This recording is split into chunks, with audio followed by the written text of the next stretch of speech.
Now I opened my window to the trucky night.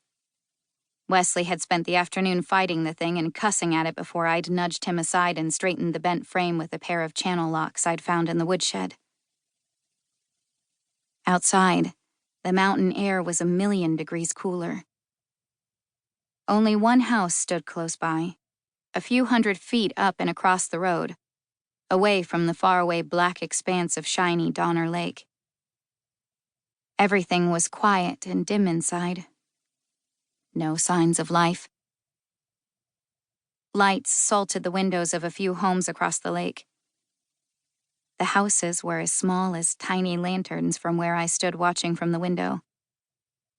Our cabin, Kevin's, it must have looked like a dollhouse to the people on the other side. I wondered if I was small enough that they couldn't even see me. A creek rippled through the wind. In the sole nearby home, an upstairs light flicked on. The window opened. I ducked behind the drapes. A heave and huff from a small voice made me peek out into the night. A scuffle from between the curtains, and one jean-clad leg swung out. Then the other. A girl scaled the tree branch and slid down the trunk. She tucked her copper hair behind her ear as she touched down on the ground.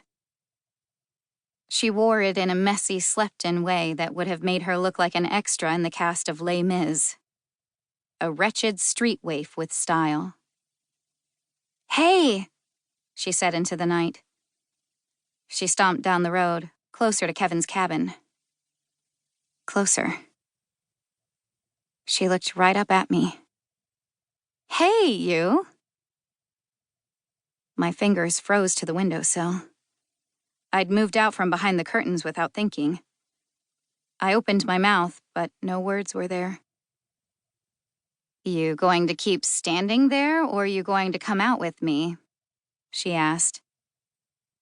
I'd snuck out once before, one night when I couldn't calm Mom down.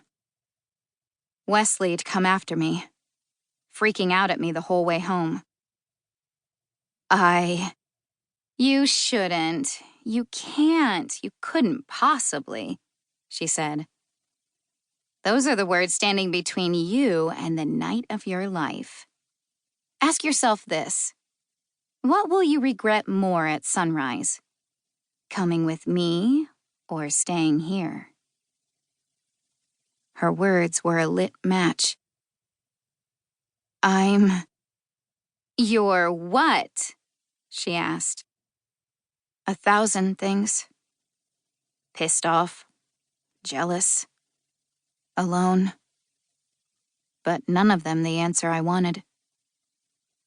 Nora Sharpe. What was I? The lit match tipped.